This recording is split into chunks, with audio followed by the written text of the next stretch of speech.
Hi guys! Good morning and welcome back to my channel. Today, gagawa po tayo ng Ube Condensed Milk Cake with coconut ube frosting. Ang kailangan po natin ay in a clean bowl with a strainer, maglagay lang ng 1 3/4 cup of all-purpose flour. At maglagay din tayo ng 1 1/2 tablespoon of baking powder at isift lang natin ang dry ingredients. At maglagay din tayo ng 1/2 teaspoon of salt at i-mix lang natin ang dry ingredients. At sa ating liquid ingredients, maglagay po tayo ng 4 eggs,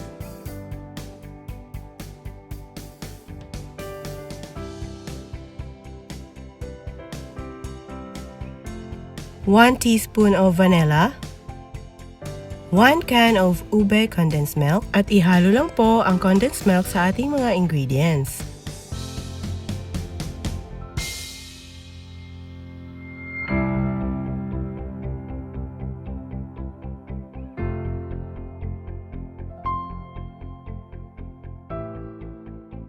At maglagay din tayo ng 1/4 cup of vegetable oil or melted butter. Mix thoroughly until well combined and smooth.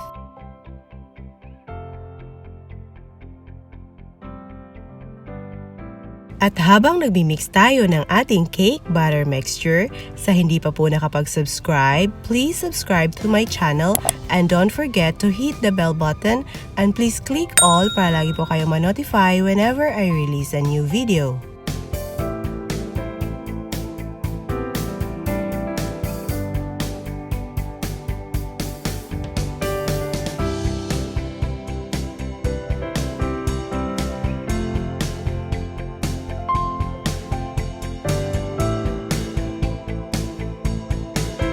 So ayan, pagkatapos nating ma-mix ang ating cake batter mixture, set aside muna natin siya at i-brush na natin ang ating molder with melted butter or oil. Konti lang. Gumamit lang po ako dito ng 6x3 na aluminum foil sa ating molder.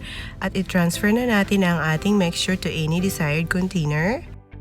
Fill each container with 1/2 full of cake batter mixture.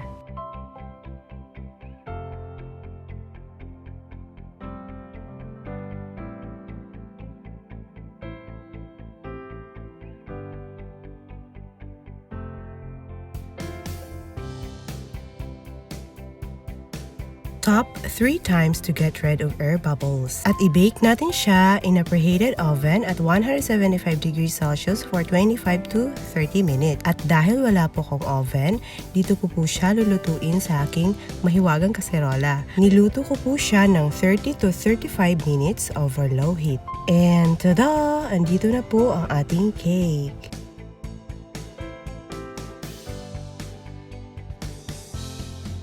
Or do the toothpick check. If it comes out clean, then the cake is cooked. So, ayan. Andito po ang ating cake. So, ayan guys. Nakagawa po pala ako dito ng 3 piraso. Yun lamang po ay ayan na po siya. So, naubos na po. Hindi po kasi sila nakapag-antay. Naubos na, kinain na po nila yung isa. So, iset aside muna natin to at i-prepare na natin ang ating coconut ube frosting. In a pan, just combine 1 can of ube condensed milk, 1 pack or 250 ml of all-purpose cream. Ang gamit ko pala dito ay Jersey at pati din po sa ating ube condensed milk ay Jersey po ang gamit ko. Pwede din po kayong gumamit na kahit anuman pong brand. At maglagay din tayo ng 1/4 cup of desiccated coconut at i-mix muna natin hanggang mag-combine bago natin i-on ang stove.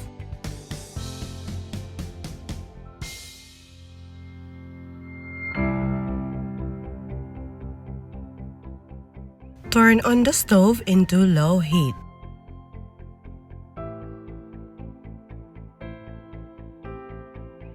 And cook the mixture over low heat. When you reach this consistency, turn off the stove. At mag-add tayo ng 1 tablespoon of butter. Mix and stir hanggang matunaw ang butter. So ayan, luto na po ang ating coconut ube frosting. I-set aside muna natin to at mag-frost tayo ng ating cake. Cover the cake with coconut ube frosting. So, ayan, i-frost na po natin sa ating cake ang ating coconut ube frosting. So, dito pala sa frosting guys, ay makapag-frost po kayo ng cake na 4 na ganitong molder. At ang sarap po talaga ng frosting na ito. Kahit po sa bread natin i-spread, napakasarap po talaga. At kung sa tingin nyo po na medyo matamis po para sa inyo ang ating frosting, pwede din nyo pong dagdagan ng isa pang pack ng all-purpose cream at magdagdag din po kayo ng 1/4 cup of desiccated coconut. Ang desiccated coconut pala guys ay optional sana. Yun nga lang, recommended ko po siya dahil napakasarap po talaga ng combination nilang dalawa. So, ayan guys. Kung napapansin nyo po na sobrang tingkad ng kulay ng ating Ube Condensed Milk Cake, dahil po kasi yan sa reflection ng lights. Kaya napakatingkad po ng kulay ng kanyang pagka-purple.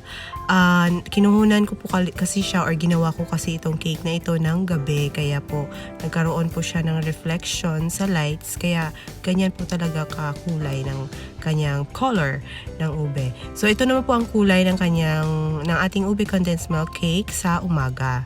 So ayan po siya at na-chilled ko na po pala ito ng overnight. At try na po natin tikman para po makita ninyo ang texture niya sa loob. So ayan, napakasarap po talaga nitong Ube Condensed Milk Cake na ito guys.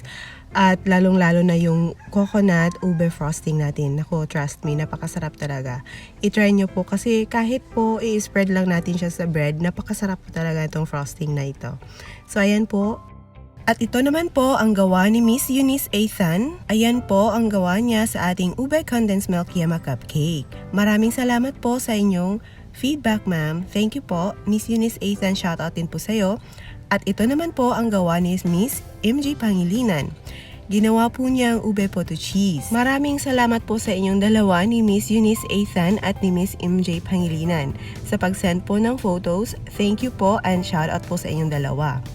At para po sa ating Ube Condensed Milk Yema cupcake recipe, please check the description box. Ilalagay ko po doon ang link. Sana po magustuhan nyo po itong video na ito at matry nyo po itong recipe na ito. Lalong-lalo na po yung talagang frosting guys. At kung bago ka pa dito sa aking channel, please subscribe to my channel and don't forget to hit the bell button and please click all para lagi po kayong ma-notify whenever I release a new video. At ito naman po ang ating list of ingredients.